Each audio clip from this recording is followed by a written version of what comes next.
Essa é a tela principal do software Eximius após a importação, um exame de paciente. Vocês vão observar que nós temos todos os módulos disponíveis no sistema de acordo com o seu equipamento. Estamos aqui agora no módulo de preparação, nós temos o editor, fusão de imagem, biópsia, tractografia, coluna para quem possui esses módulos, o módulo de registro e o módulo de navegação. Aqui nós temos os indicadores de rastreamento da referência, quando estiver navegando eles vão acender verdes ou vermelhos. Aqui nesses módulos basta clicar no módulo na barra da lateral esquerda que a barra da lateral direita irá ser alterada para o módulo que nós clicamos, e aqui nós teremos todas as ferramentas daquele módulo. Nós vamos ver agora o módulo de preparação. Antes disso, temos que observar que nós temos alguns recursos aqui nas telas do exame. Por exemplo, nós temos este botão onde nós deixamos em tela cheia uma das janelas. Retornamos no mesmo botão aqui em cima, parte superior direita dos planos ou do 3D. Clica novamente e ele retorna. Na tela de toque é só dar um toque neste botão para que ele possa ir à tela cheia. Aqui embaixo nós temos em cada janela esta barra, este cursor, que vai nos permitir movimentar nos cortes daquele plano. Isso também pode ser feito o mouse utilizando o scroll, a barra de rolagem do mouse, colocando sobre a tela, realizando a rolagem do scroll. No 3D, esta barra embaixo, ela é referente ao threshold do 3D, ele altera o threshold da superfície, que é algo que nós vamos ver na parte. Este outro botão na parte superior esquerda de cada janela, ele permite a troca do plano e ele permite também a inserção de uma imagem de vídeo externa, uma placa de captura para outros equipamentos. Aqui nós podemos trocar para o sagital, para o coronal, axial e até outro 3D dentro de cada janela. Essa alteração, caso seja necessário, pode ser feita aqui. A gente tem também a opção de inverter antero-posterior e inverter lateralmente fatia, este plano. Esta é uma função que deve ser usada com muito cuidado para que a gente não realize indevidamente a alteração sem informar o cirurgião. Então essa função só deve ser utilizada em casos extremos. Aqui no 3D nós temos ainda esses botões de orientação rápida. Quando é clicado este botão, o 3D se movimenta para a posição que foi selecionada aqui nesses botões laterais. Isso para fazer o registro, ou no caso de um outro exame, uma coluna que você queira posicionar rapidamente, basta clicar em um destes botões aqui. Também o sistema permite que essa barra lateral direita seja ocultada. Clicando aqui neste botão, nesta barra lateral, ele vai ocultar e deixar somente as principais funções referentes àquele módulo. Dentro da navegação nós vamos ter mais funções e cada módulo nós vamos ter funções diferentes aqui. Clicou novamente, ele vai retornar essa barra cheia para nós. E é nessa parte aqui onde nós vamos ver a preparação do exame do paciente. Aqui nós temos a superfície 3D, todas essas informações aqui são referentes a essa superfície 3D, por isso eu vou colocar ela em tela cheia aqui. E aqui, como nós já mostramos, nós temos o botão de salvar e fechar o projeto. Nessa parte aqui da superfície 3D, nós temos a lista de superfícies, onde nós, neste momento, só temos uma superfície, que é a superfície 0. Ele sempre vai vir com esse nome, a superfície principal do exame do paciente, superfície 0. Se nós tivermos mais superfícies editadas, a gente pode trabalhar no editor e criar a lesão do paciente ou outras superfícies, elas vão ser adicionadas a essa lista. Sempre a superfície selecionada aqui, todas essas funções são relacionadas a ela. Aqui a gente tem primeiramente a cor ou textura da superfície,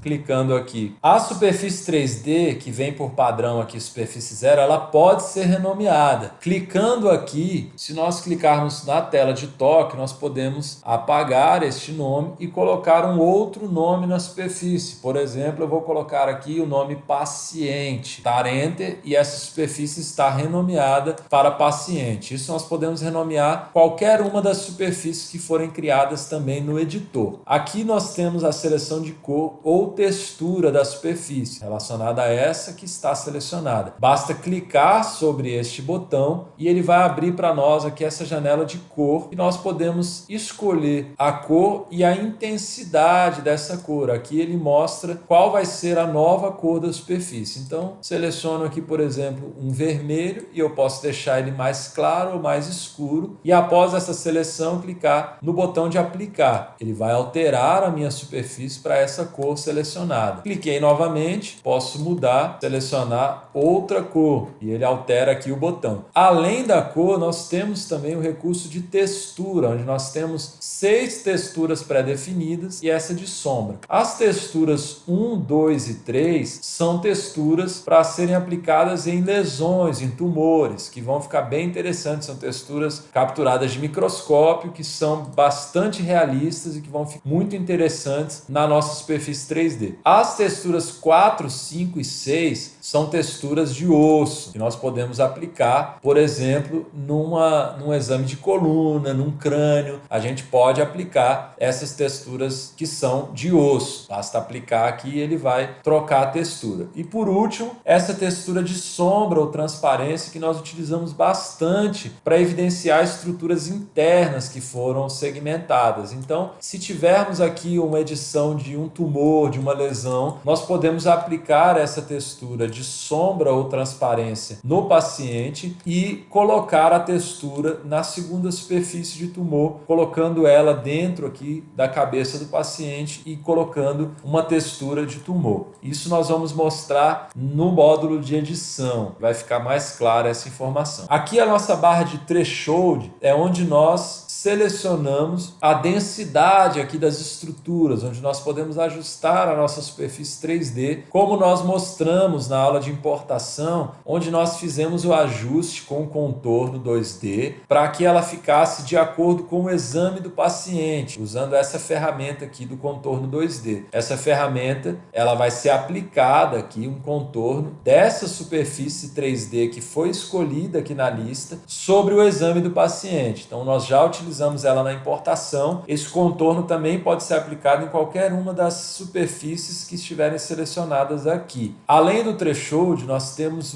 a opção de opacidade, que nós podemos reduzir a opacidade da superfície, deixando a superfície transparente. Então, se nós temos 100% de opacidade, nós não temos nada de transparência e nós podemos ir aqui diminuindo a opacidade, tendo uma superfície translúcida. Essa função não é muito utilizada porque ela é um pouco pesada no sistema. Então, para ter uma transparência mais eficaz, nós usamos aquela de sombra ou transparência, onde a superfície vai ficar leve e nós podemos visualizar o que está ali internamente na cabeça do paciente, na estrutura. Este botão de mais, ele adiciona uma superfície nova do exame do paciente. Nós não utilizamos essa função, a não ser que por algum motivo a gente selecione aqui a superfície base e remova ela. Ele pergunta se eu quero remover. E se eu disse que sim, eu fico sem nenhuma superfície do exame. Isso não pode acontecer. Nós precisamos da superfície para o registro. Nós clicamos no mais, ele vai criar uma nova superfície do zero do paciente. E aí sim, vamos ter aqui a superfície de novo. Se quiser renomear ela, como nós já fizemos, vou renomear aqui paciente. Vamos utilizar o botão mais no caso de remover acidentalmente a superfície base do paciente. Caso contrário, nós não utilizamos essa ferramenta de adicionar superfície. Aqui nós temos a visibilidade da superfície. Se ela está ativa, ela fica visível. Se eu desativar essa função, eu vou ficar com a minha superfície invisível. Isso serve para quando eu tenho diversas superfícies aqui. Como nós já mostramos o contorno 2D, vai aplicar a estrutura do 3D, ele vai aplicar sobre o exame, mostrando o contorno dela, o que ela representa no exame. E essa função que define qual é a minha superfície de registro. Se essa função está ativa, eu estou informando para o sistema que eu vou fazer o registro do paciente nesta superfície 3D aqui. Caso eu tivesse outra superfície, eu poderia selecionar ela para o registro. E aí esta que deixaria de ser a minha superfície base de registro. E o sistema vai aplicar o registro sobre a outra superfície. E aqui nós temos a lista de superfícies 3D, onde fica mais fácil fácil eu manipular aqui visibilidade, ativar o contorno, excluir, alterar a cor, no caso de eu ter diversas superfícies. Eu também posso usar essa função para esconder todas as superfícies de uma vez. Isso aqui facilita a exclusão de diversas superfícies, essa lista de superfícies aqui. Por último, a renderização. A renderização, ela vai aplicar uma superfície nova, uma variação da superfície 3D aqui, que não vai influenciar em nada na minha superfície de base. Ele vai criar uma nova visualização aqui, onde eu tenho um controle de brilho e contraste, que eu tenho mais recursos de visualização que são muito interessantes. Por quê? Porque eu tenho diversas texturas nessa lista. Cada uma dessas vai ter um recurso diferente. Isso vai variar, logicamente, de acordo com cada exame. Tem exames que não vão me mostrar essas informações, mas é muito interessante a gente trabalhar isso nas variações de exames. Então, eu tenho, por exemplo, um preset aqui que me dá artérias e veias vermelhas. Se eu souber trabalhar bem esse preset, eu vou conseguir ter uma visualização muito interessante de vascularização, porque esse é um exame com contraste, é um exame de ressonância. Isso não se daria numa tomografia, por exemplo, mas aqui eu tenho um recurso muito interessante da visualização de artérias e veias. Já tem outros aqui que não vão ficar interessantes na ressonância, por exemplo, tecido duro. Essa aqui não vai ficar legal na ressonância, mas na tomografia eu posso ter uma informação interessante. Essa discopia, ela me mostra uma visualização análoga ao exame de escopia, que é muito interessante para planejamentos de coluna, também é interessante para visualização de artérias e veias. São diversos recursos que eu tenho aqui que vão ficar mais interessantes em determinados tipos de exame. Eu ainda tenho aqui o histograma, que é um recurso mais complexo de ajuste dessas renderizações, onde eu consigo alterar os níveis. Isso aqui é necessário um estudo maior desses níveis de estruturas, de level, de window, onde eu consigo alterar a exemplificação aqui de imagem, a distância desse sample. Então tem muitos recursos aqui que, para serem trabalhados, eles precisam ser melhor estudados. Isso pode ser mexido pelo usuário, mas ele vai alterar os nossos presets padrão aqui quando a gente salvar essas visualizações. Além disso tudo, na renderização eu tenho esse recurso de corte que é muito interessante, onde eu posso selecionar, delimitar uma área específica aqui e fazer o recorte dessa estrutura. Isso é muito interessante para segmentar rapidamente uma estrutura que eu estou visualizando aqui. Então eu posso fazer um corte, por exemplo, aqui da região da lesão e alterar esses recursos aqui para que ela fique melhor visível. Isso permite que eu venha aqui na superfície 3D do paciente, por exemplo, coloque ela visível novamente utilizando aquele recurso de sombra e eu fique com a lesão ali e o paciente, a cabeça do paciente da visualização 3D. Ou seja, são realmente independentes a superfície 3D base e a parte de renderização. Isso é muito interessante para fazer segmentações de estruturas de maneira mais fácil e rápida, sem ter que usar o nosso editor. Aqui a gente ainda tem o histórico do que foi feito e a gente pode também restaurar a nossa renderização para o padrão. Aqui a gente continua ainda com os atalhos agora da renderização. Desativei ela aqui, a gente já volta para a nossa superfície de base. Um outro recurso aqui legal também é esse corte que a gente pode fazer na estrutura, mostrando, dependendo do exame, a gente consegue ver muita coisa interessante com esse corte desse quadrado aqui do corte do exame. A gente tem muitas variáveis aqui dentro desse módulo de renderização que vão ser trabalhadas de acordo com cada exame. Ele vai nos dar recursos muito interessantes para a gente mostrar estruturas e dar algumas informações para o cirurgião que podem agregar no planejamento cirúrgico e até mesmo no transoperatório.